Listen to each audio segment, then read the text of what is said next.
Hello, friends. Welcome or welcome back to my channel. I am CS Jaspreet. I welcome you all to my channel. And today we have a very new kind of video with a person whom you have seen. Most of you would have seen. Today I have the honor to have a renowned faculty on my channel for answering all your queries and all your questions. And I would like to welcome and invite CS Ramandeep sir on my channel, who's a renowned faculty for CA, CS, and CMA. So, welcome to my channel.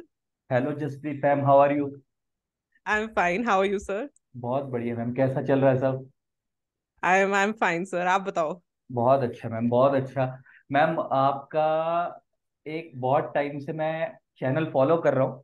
And बच्चे बहुत appreciate करते हैं आपको कि ma'am law से related videos बहुत अच्छी बनाती हैं, जनरल गाइडेंस रिलेटेड वीडियो बहुत अच्छी बनाती हैं, ट्रेनिंग से रिलेटेड वीडियोस बहुत अच्छी बनाती हैं। तो मैंने सोचा कि एक मैम का सेशन हो जाए। तो गाइज, मैं आप लोगों को क्लियर कर देता हूँ। बहुत टाइम से जसप्रीत मैम और मैं फ्रेंड्स हैं। बहुत टाइम से प्लानिंग चल रही थी आप लोगों के लिए कि कुछ नया लेकर आए, कुछ आप लोगों को ऐसी गाइडेंस दे सके जो मेरे तजुर्बे से और मैम के तजुर्बे से, कि क्योंकि दोनों का वर्क एक्सपीरियंस डिफरेंट रहा है। हम लोगों ने अलग अलग जगह काम सीखा, तो मैंने क्या सीखा अपने करियर के अंदर, मैम ने क्या सीखा अपने करियर के अंदर। दोनों ही सीए से क्वालिफाइड, और खैर मैम तो सीए भी बनने वाली है, लास्ट ग्रुप रह गया, लेकिन मैं तो खाली सीएस एलएलबी हूँ। तो मैं उसके अकॉर्डिंग बात करूँ कि हम लोग वीडियो बना भी सीएस के बच्चों के लिए रहे हैं।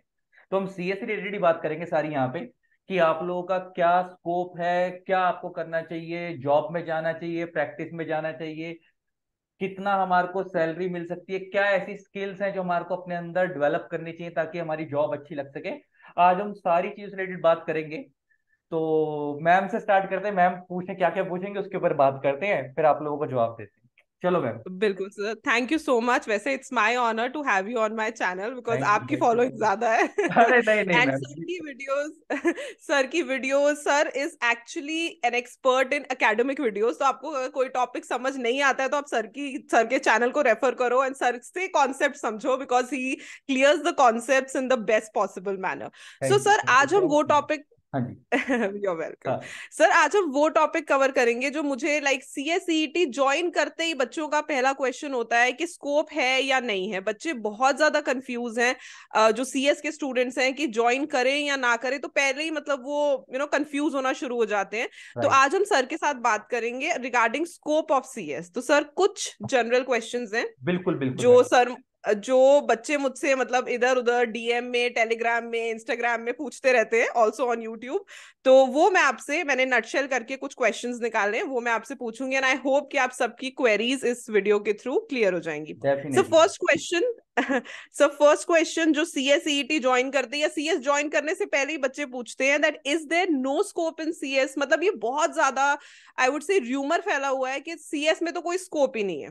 सो मैं इसके ऊपर एक चीज क्लियर करूंगा। जब ये क्वेश्चन आज का नहीं है, जब हम लोग कर रहे थे ना तब भी आता था, और ये शुरू से एग्जैक्टली. ही आ रहा है। और हम लोगों से बच्चे पूछते हैं कि सर क्या कंपनी सेक्रेटरी का स्कोप, पहला क्वेश्चन तो ये आता है कि सर खाली गर्ल्स के लिए, बॉयज के लिए नहीं, इसको लड़कियां ज्यादा करती हैं। एक क्वेश्चन तो ये भी बहुत सुनता हूं मैं। और सर क्या सीएस का स्कोप ही नहीं है? बहुत सारे लोग कहते हैं कि सर सीएस वाला काम दूसरे प्रोफेशनल भी कर लेते हैं। तो मैं इसके ऊपर ना कोई चीज क्लियर करता हूँ। पहली बात तो ये कि गाइस, स्कोप कोर्स का नहीं होता, बंदे का होता है। मैं इसमें एक चीज बहुत क्लियर करता हूँ। अगर मैं आज की डेट के अंदर, अगर मैं 10 सीएस निकलवा दूं सेम एज के, और मान लो सबने फर्स्ट शॉट सीएस क्वालिफाई किए, सबके मार्क्स भी सेम है, सब कुछ सेम है, स्टिल उन सबका पैकेज सेम नहीं लगेगा। ये मैं लिख के दे रहा हूँ। तो और जिन लोगों का पैकेज अच्छा लग जाता है वो लोग कहते हैं कि सीएस का स्कोप बहुत अच्छा है, जिनका अच्छा नहीं लगता वो लोग कहते हैं सीएस का स्कोप बेकार है, सीएस में कुछ नहीं रखा, हम लोगों ने गलत कोर्स कर लिया। तो मैं इस पे एक चीज क्लियर करता हूँ। ऐसा क्यों होता है कि जब आप किसी नौकरी को लेने जाते हो, आप जॉब में जाते हो, तो खाली आपके मार्क्स और आपकी डिग्री चेक नहीं की जाती। The way you speak, the way you present, आपकी नॉलेज कैसी है सब्जेक्ट को लेकर, आपकी एक्स्ट्रा करिकुलर स्किल्स कैसी हैं। जैसे एग्जांपल लेके बात करें, आपका एमएस वर्ड, एमएस एक्सेल पे कितना अच्छा हाथ है, साथ में आपने आर्टिकलशिप किस जगह से की है, बहुत सारे फैक्टर्स होते हैं, उसके बेस पे स्कोप डिसाइड किया जाता है। अगर मैं अपने ही साथ के सर्कल की बात करूं, तो मैं 2017 में सीएस बना था। और मैं उस टाइम के करियर से अगर अब तक देखूं, अगर मैं 6 साल के करियर में, मेरे साथ के बहुत सारे सीएस ऐसे हैं जो आज की डेट के अंदर 2-2.5 लाख रुपए पर मंथ भी कमा रहे हैं, और ऐसे भी हैं जिनको 50,000 रुपये महीना कमाने में आज भी दिक्कत है। तो मैं कह ही नहीं सकता कि स्कोप बेटर है या बेकार है। और ये खाली हमारे कोर्स में नहीं है, ये सीए के कोर्स में भी है, ये सीएमए के कोर्स में भी है, ये एलएलबी के कोर्स में भी है। हर कोर्स के अंदर वैल्यू बंदे की होती है। Degree is a kind of licence जो सिर्फ आपको एंट्री दिलवाएगी। उसके बाद अगर आप में दम है तो आप चलोगे, आपकी स्किल्स कैसी हैं उस पर आप चलोगे, वरना आप बेकार हो। और रही बात, अभी स्कोप को दूसरे एंगल से लेते हैं कि सीएस किस डोमेन में वर्क कर सकता है, तो इससे भी पूछ लेते हैं, क्योंकि बहुत सारे लोग स्कोप को दो एंगल समझते हैं। एक तो ये कि हमारा करियर क्या होगा, और एक स्कोप के अंदर कि हम सीएस वर्क किस एरिया में करता है। तो अगर मैं आपको एक छोटी चीज बता दूं, एक कंपनी बनने से लेकर कंपनी एंड होने तक ऐसा कोई काम नहीं है सीएस जो ना करता हो कंप्लाइंस से रिलेटेड। लॉ, कंपनी बनाना, कंपनी चलाना, कंपनी खत्म करना, कंपनी में लेबर्स वर्क कर रही है, कंपनी के लेबर लॉ, कंपनी बनाते वक्त उसके ऊपर जीएसटी अट्रैक्ट हो रहा है नहीं हो रहा तो उसके जीएसटी के रजिस्ट्रेशन, कंपनी के ऊपर अगर लेबर लॉ अट्रैक्ट हो रहा तो प्रोविडेंट फंड के रजिस्ट्रेशन, अगर कंपनी फूड इंडस्ट्री से तो एफएसएसएआई के रजिस्ट्रेशन, कंपनी अगर इंपोर्ट एक्सपोर्ट का काम करती है तो आईईसी इंपोर्ट एक्सपोर्ट कोड, वो सारे काम सीएस करता है। तो कौन कहता है हमारा स्कोप नहीं है? हमारा स्कोप जितना बड़ा मेरे को लगता है शायद ही किसी प्रोफेशन का होगा। बस डिपेंड ये करता है कि आपने किस तरीके से काम सीखा है और आपने कहाँ काम सीखा है। बहुत सारे लोग अपनी आर्टिकलशिप के अंदर सिर्फ मिनट बनाते ही रह जाते हैं, काम ही नहीं सीखते। और बहुत सारे लोग अपने आप को चेंज ना करने की हैबिट की वजह से अपनी सिटी नहीं छोड़ते, उस लोकल सिटी के अंदर जो उनको वो सीएस सिखा रहा है वही सीखते रहते हैं, किसी दूसरे प्लेस पे नहीं जाते कि उनको शायद बेटर एक्सपोजर मिल जाए। और बहुत सारे लोग तो आर्टिकलशिप करते ही नहीं है, डमी लेते हैं, ऑन पेपर सीएस लिखवाते हैं कि भाई ये बच्चा हमारे पास आया था, एक्चुअल में उन्हें काम आता नहीं होता। फिर उसकी एक्सपेक्टेशन होती है मैंने 5 साल पढ़ाई करी है, मैं नौकरी लेने गया, उन्होंने मेरे को नौकरी नहीं दी। काम तो तुमको आता ही नहीं। कभी कोई डॉक्टर देखा है कि वो हॉस्पिटल में गया और वो कह रहा मैंने पढ़ाई की है, मेरे को प्रैक्टिकल नहीं आता, उसका ऑपरेशन करते हुए हाथ में चाकू पकड़ के हाथ कांप रहे हैं। तो वही वाले हालात हैं कि बहुत सारे बच्चे डमी ले लेते हैं, प्रैक्टिक बुकिश चीजें पढ़ रखी हैं, प्रैक्टिकल अप्लाई करना नहीं आता, बाद में इनको नौकरी नहीं मिलती, फिर ये सोचते हैं अब वो काम सिखाने के तुम्हारे को 10,000 रुपये महीना देगा, फिर ये कहते हैं कि क्वालिफाइड सीएस के 10,000 रुपये लग रहे हैं, जबकि ऐसा होता नहीं। तो आई होप ये पहला आंसर आप लोगों को क्लियर हो गया होगा।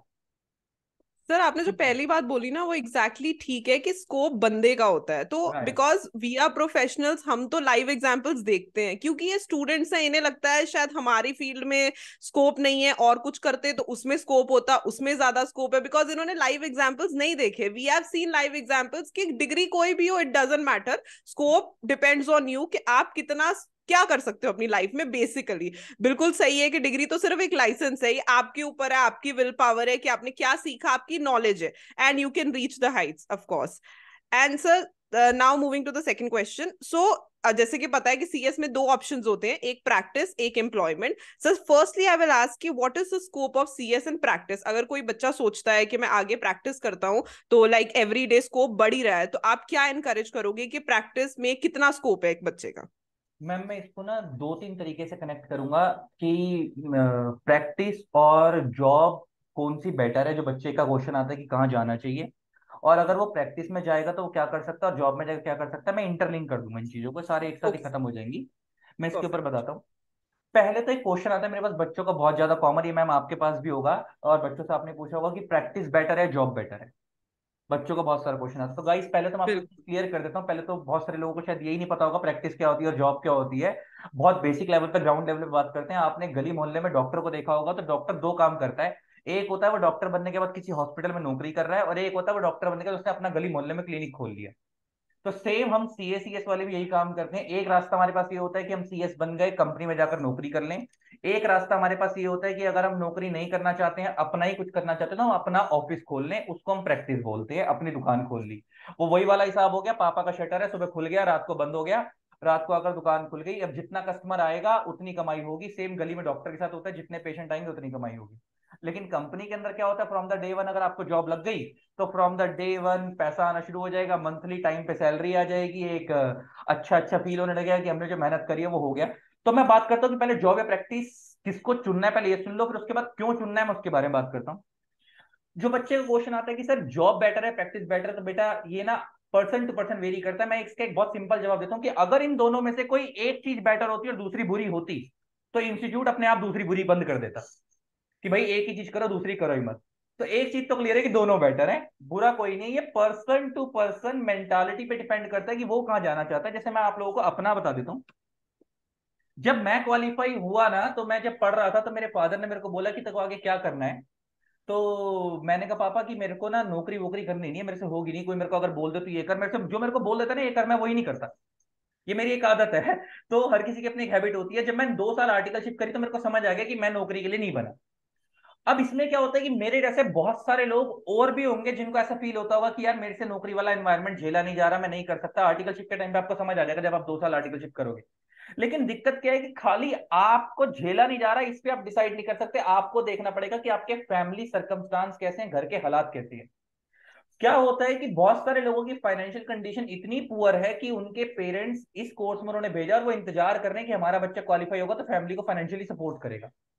अगर तुम्हारे घर के हालात ऐसे हैं तो बेटा कभी भी स्टार्टिंग में प्रैक्टिस स्टार्ट मत करना, हालात बहुत बुरे हो जाएंगे। क्योंकि स्टार्टिंग की प्रैक्टिस में क्लाइंट है, मैंने बोला ना कस्टमर है, अगर वो आपको काम देगा तो आप काम करोगे, नहीं देगा तो नहीं करोगे। अगर डॉक्टर पे पेशेंट ही नहीं आएगा तो वो ट्रीट किसको करेगा और कमाएगा कैसे। लेकिन जॉब के अंदर क्या है, फ्रॉम द डे वन जब आप जाओगे तो स्टार्टिंग सैलरी 30 35 40 हजार जो भी आपकी लगेगी, कुछ तो आप घर में लेके जाना शुरू करोगे स्टार्टिंग की स्टेज से। तो अब मेरा पहला डिसीजन तो ये है कि आप पहले, सबसे पहला फैक्टर ये है कि अगर आपको जॉब में जाना है प्रैक्टिस में, तो आप पहले तो ये डिसाइड करो कि आपके घर की फाइनेंशियल कंडीशन कैसी है। दूसरा, अगर घर की फाइनेंशियल कंडीशन स्टेबल है, उसके बाद भी दो कैटेगरी के बच्चे हैं कि सर जॉब ही करनी है, मैं सिरदर्दी नहीं पाल सकता। क्योंकि प्रैक्टिस के अंदर आप समझो कि अपना काम है तो सुबह से लेकर शाम तक मेहनत है। जॉब में क्या, सुबह 10 to 6 का ऑफिस है, सुबह गए 10 बजे, शाम को 6 बजे वापस आ गए। अब उसके बाद आपका घर आके अपना मी टाइम है, आपको किसी और से कोई लेना देना नहीं है, अपने हिसाब से स्पेंड करो, आपको कोई परेशान नहीं करेगा। लेकिन प्रैक्टिस में आपको सारा दिन फोन करता रहेगा क्लाइंट, आपने मेरा ये काम करा नहीं करा, वो करा नहीं करा। तो ये भी एक डिपेंड करता है कि आपकी मेंटालिटी कैसी है। तो मैं इस कैटेगरी वाला बंदा हूँ। फाइनेंशियल कंडीशन स्टेबल थी घर की, बहुत ज्यादा स्टेबल नहीं थी लेकिन इतनी थी कि अगर मेरे घर वालों को पता था कि अगर ये जॉब में नहीं भी जाएगा और अपना काम स्टार्ट करके 2 1 साल रिस्क लेना चाहता है और अपना सेटअप करना चाहता है तो कर ले, हमें कोई दिक्कत नहीं। अगर तुम्हारे घर के हालात ऐसे हैं और तुम्हें लगता है कि तुमसे नौकरी नहीं होगी तो तुम रिस्क ले सकते हो प्रैक्टिस का। लेकिन मैंने जो पहला फैक्टर बताया कि अगर घर के हालात सही नहीं है तो प्रैक्टिस की तरफ कभी मत सोचना। पहले 4 5 साल अपने आप को स्टेबल कर लो, जॉब में इनकम जोड़ लो, अच्छा खासा पैसा बैकअप बना लो। उसके बाद कभी अगर मूड बन जाए 5 साल के बाद की अपनी प्रैक्टिस स्टार्ट करनी है तो बैकअप भी होगा, थोड़े लिंक भी बन चुके हैं इंडस्ट्री में, तब प्रैक्टिस का सोचना, वरना मत सोचना। तो और बेटर वाली बात तो मैंने बता दी कि वो तुम्हारे ऊपर डिपेंड करता है कि क्या बेटर है क्या बेटर नहीं है। दोनों ही बेटर है। मैंने बोला ना, अगर कोई एक बेटर होता तो इंस्टीट्यूट एक को रखता दूसरे को बंद कर देता। अब बात करते हैं कि सर स्कोप कैसा है। तो अगर मैं तुम्हारे से बात करूं कि प्रैक्टिस का स्कोप बेटर है जॉब का, तो बेटा सच्चाई तो ये कि अगर प्रैक्टिस चल गई तो प्रैक्टिस में स्काई इज द लिमिट है। प्रैक्टिस का स्कोप फार बेटर है एज कंपेयर टू जॉब, अगर क्लाइंट बन गए तो। अगर नहीं बने तो सबसे ज्यादा स्ट्रगल भी प्रैक्टिस के अंदर ही है, ये चीज याद रखना। मैं एग्जांपल लेके बात करता हूं, अगर आप जॉब में लग गए तो जॉब में लगने के बाद मान लो आपकी इनिशियल सैलरी 40,000 पर मंथ लगती है, 1 1.5 2 साल के बाद 60,000 पर मंथ हो जाएगी, 3 4 साल के बाद 1 1.5 लाख रुपए महीना हो जाएगी, करते करते 10 साल के करियर में हो सकता है आप 2.5 3 लाख रुपए महीना ले रहे हो। और ऐसे ऐसे सीएस भी है जो कि जॉब के अंदर है और अर्निंग इन करोड़, मतलब 2 करोड़ का पैकेज, 5 करोड़ का पैकेज। और हम लोग इतने बड़े बड़े सपने नहीं दिखाएंगे आप लोगों को क्योंकि वो एक्सेप्शन है। हम जनरल लेमैन लेवल पे, लोअर लेवल पे बात अगर मैं आपसे करूं तो आप ये मान के चलो कि एक एवरेज सीएस अगर 10 साल का उसका करियर है तो 10 साल के अंदर वो 2.5 से 3 लाख रुपए महीने की सैलरी पे आ जाता है जॉब के अंदर। और अगर वो जब तक उसकी 60 साल की उम्र रहेगी, मैं क्लाइंट कंपनी थी हमारी, मैं नाम तो नहीं लूंगा उसका, उनके सीएस का नाम था वी मोहन, 64 ईयर्स के आसपास की उनकी एज होगी। उनका 2 करोड़ 20 लाख रुपए के आसपास का पैकेज था 64 ईयर्स की एज पे पर एनम का, 1 साल का। अब वो जॉब में कमा रहे हैं इतना। अच्छा, बहुत सारे प्रैक्टिसिंग सीएस की सारी जिंदगी निकल गई, वो आज तक नहीं कमा रहे। लेकिन ऑन द अदर हैंड ऐसे प्रैक्टिसिंग सीएस भी जो मैंने देखे हैं जो कहते हैं कि एक एक साल का हम 12 12 15 15 करोड़ भी कमाते हैं, उनके पास बहुत बड़े बड़े क्लाइंट हैं। तो डिपेंड, सारा खेल, मैंने बोला ना सारा खेल डिपेंड करता है कि आपकी नॉलेज कैसे, स्किल कैसे और आपके लिंक्स कैसे हैं, उसके ऊपर डिपेंड करता है। लेकिन अल्टीमेटली लॉन्ग रन में मेरा सजेशन यही है कि अगर आपको लगता है कि आपको बहुत ज्यादा ग्रोथ चाहिए, आपकी लोगों से बात करने की स्किल्स अच्छी है, आप लिंक अच्छे बनाते हो, आपकी कनेक्टिविटी ज्यादा है, तो प्रैक्टिस आपको लॉन्ग रन में ज्यादा फायदा देगी। आपको लगता है नहीं यार मैं वो वाला बंदा हूं कि बस मैं अपनी पर्सनल लाइफ भी एंजॉय करना चाहता हूं, मैं सुबह जाऊंगा 10 बजे ऑफिस, शाम को 6 बजे आऊंगा, जितना मेरे को काम उतना दिया जाएगा मैं उसको अपने दिल लगा के करूंगा, लेकिन बाद में मेरे को अपनी पर्सनल लाइफ भी चाहिए। क्योंकि प्रैक्टिस वालों की थोड़ी सी पर्सनल लाइफ हैम्पर होती है क्योंकि उनका सिर्फ जाने का टाइम होता है, आने का कोई टाइम नहीं होता। तो आप जॉब करो, जॉब बेटर है, और एक स्टेबल इनकम चाहिए क्योंकि प्रैक्टिस में तो स्टेबल इनकम का कोई चक्कर नहीं है, वो बढ़ती घटती रहेगी, ऊपर नीचे होता रहेगा। नेक्स्ट एक बात करते हैं कि सर किसको काम ज्यादा आता होता है। तो प्रैक्टिस वालों को काम ज्यादा आता होता है एज कंपेयर टू जॉब वाले। उसका एक बहुत बड़ा लॉजिक क्या है कि प्रैक्टिस में जब आप जाते हो राइट।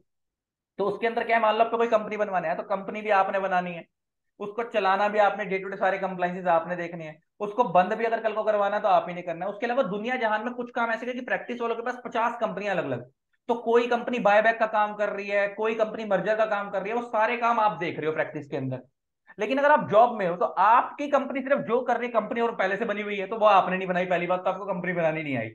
दूसरी बात, एक बार अगर आप जॉब में चले गए तो उसके जितना काम आपकी, अगर आपकी कंपनी में आपको नाम चेंज कंपनी ने मीनवाइल बीच में करा आपके टेन्योर में, तो आपको नाम चेंज करना आ जाएगा।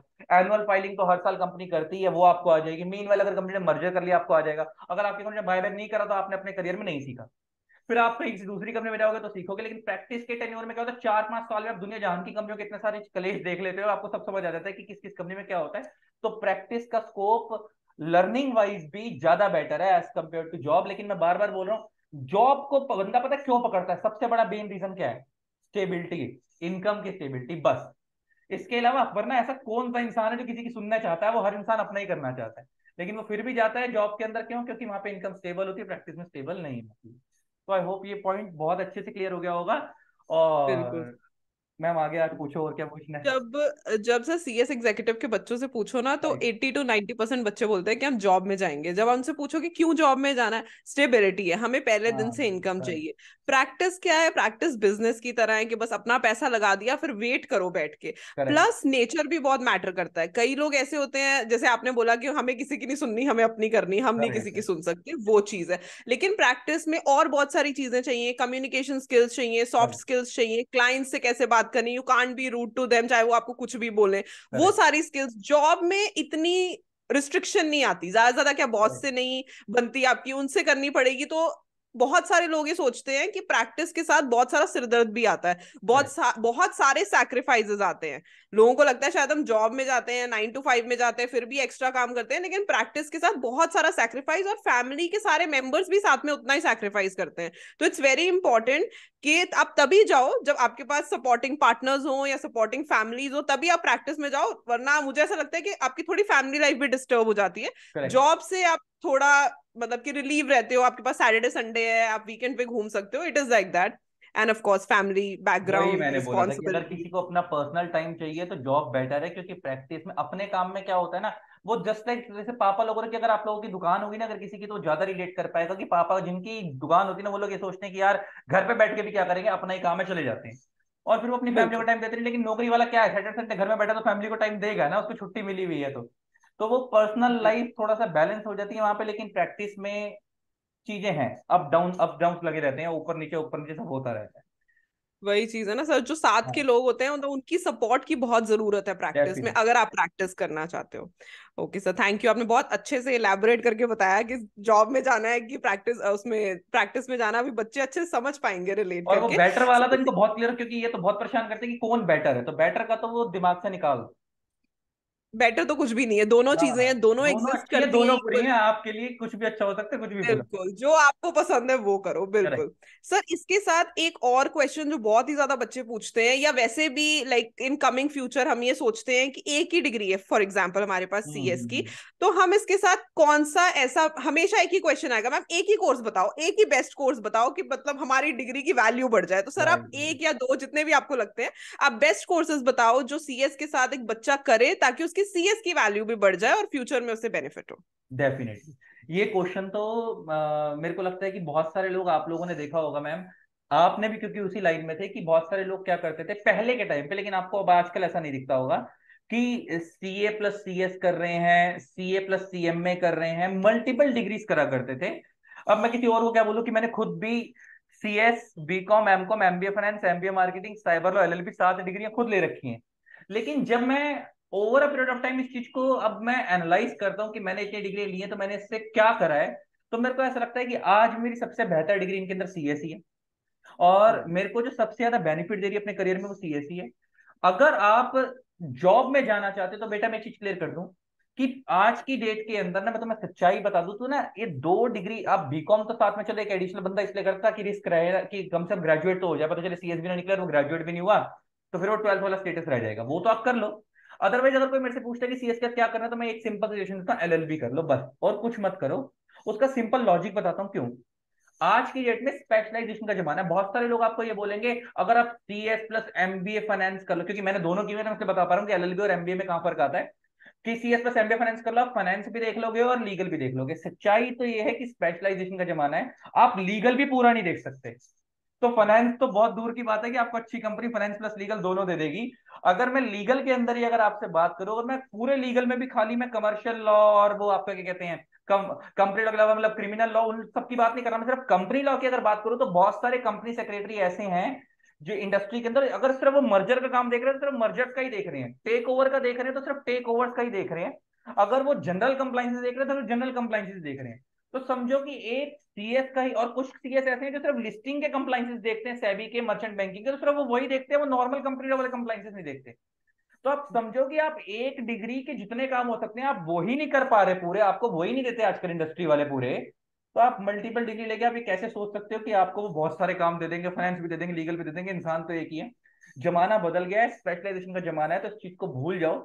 अगर आप एलएलबी, पता है क्यों की जाती है? क्योंकि एक इंडस्ट्री में एक कंसेप्ट बना हुआ है कि वो ये चाहते हैं कि अगर बंदा एलएलबी कर लेगा तो सीएस उसका हार्डकोर है, लेकिन साथ में उसने एलएलबी की है तो उसको बाकी अदर जनरल लॉस की बेसिक नॉलेज तो होगी कि अगर कंपनी में कुछ गलत हो जाता है, अगर कुछ क्रिमिनल इंपैक्ट पड़ जाता है कंपनी के ऊपर या कोई केस हो जाता है, तो उसको बेसिक चीजें समझ आती हैं। अल्टीमेटली उसको हैंडल तो लॉयर्स ही करेंगे, क्रिमिनल वाले मैटर को आप लोग नहीं करोगे, लेकिन आपको बेसिक चीजों की समझ हो जाती है एलएलबी के साथ। तो कम और आप हार्डवेयर एक्सपर्ट किसके हो? आपके कंपनी लॉ मैटर्स के, सेबी लॉ मैटर्स के, उस चीज के। तो अल्टीमेटली काम आपको वही मिलेगा, लेकिन एलएलबी के साथ फायदा क्या था? आपको एक ओवरऑल प्रोफेशनल समझ लेते हैं कि उसको लीगल फील्ड की ओवरऑल बेसिक नॉलेज भी है।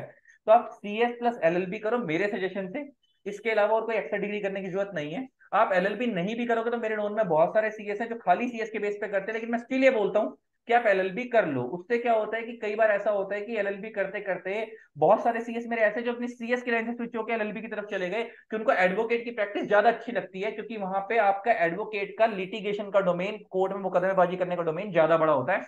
क्योंकि हम लोग सुप्रीम कोर्ट वगैरह तक नहीं जाते, हम लोग मेनली क्वासी जुडिशियल बॉडीज तक जाते हैं। सीएसीएस वाले, एनसीएलटी, एनसीएलटी, हम लोग यहाँ जाते हैं। अगर हम लोगों को सुप्रीम कोर्ट वगैरह जाना है, देन हमारे को हाई कोर्ट वगैरह जाना है, हमारे को एडवोकेट की ही हेल्प लेनी पड़ती है। तो बहुत सारे सीएस ऐसे होते हैं जिनको काम इतना अच्छा लगने लगता है लिटिगेशन वगैरह का, तो उनको लगता है कि यार एक काम करते हैं, एलएलबी करी रखी है, नॉलेज सीएस वाले अप्लाई करेंगे, प्रैक्टिस का फायदा एलएलबी का उठाएंगे, और वो फिर वो एडवोकेट की प्रैक्टिस में मूव कर जाते हैं।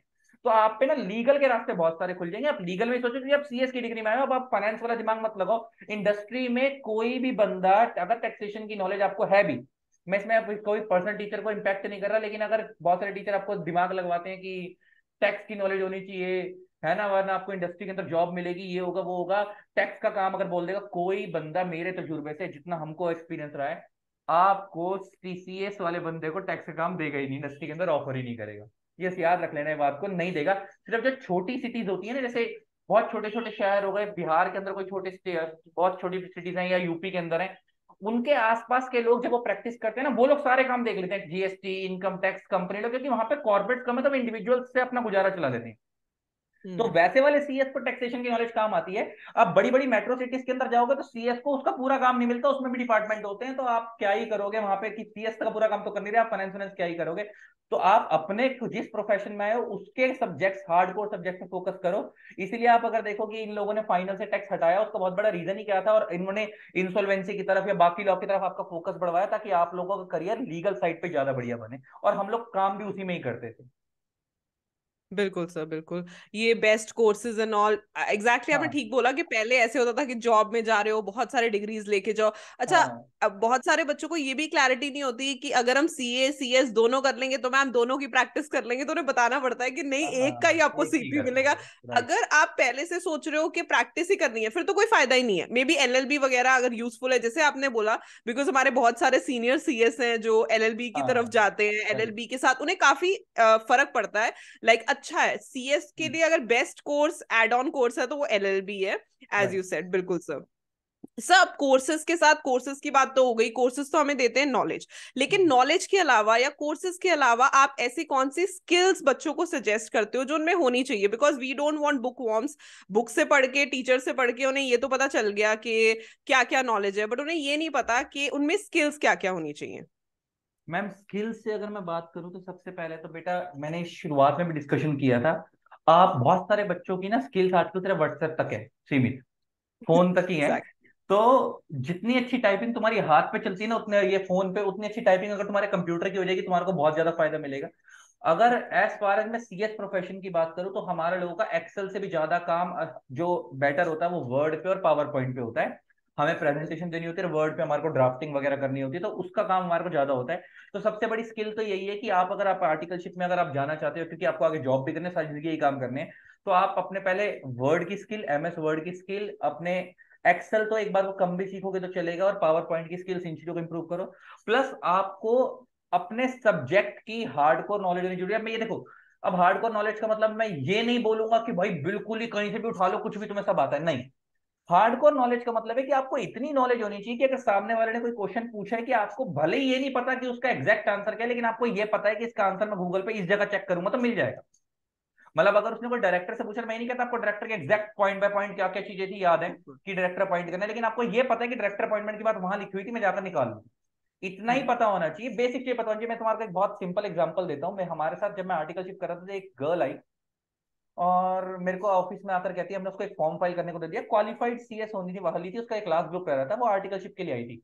और हालात देखो, लास्ट ग्रुप रह रहा है, फाइनल सीएस बनने वाली है, 6 महीने बचे हैं, और मेरे को फॉर्म फिल करने के लिए हमने उसको एक बोला। उस फॉर्म में ना 2 कॉलम थे। एक कॉलम में लिखा हुआ था कि प्रोफेशनल का मेंबरशिप नंबर डालो, और एक कॉलम में लिखा हुआ था दिन नंबर डालो। तो हम्म। मेरे को वो लड़की कहती है कि सर, दिन नंबर और मेंबरशिप नंबर में क्या फर्क होता है, बता दो। तो बिल्कुल। अब वो फाइनल बनने वाली है, तो और मेरे को इतना वो लगा कि मैंने कहा यार, ऐसे लोग यहां तक आने के बाद जिसका एक ग्रुप बचा हुआ है, ये पास कैसे होगा जिसको डिन और मेंबरशिप पर नहीं पता।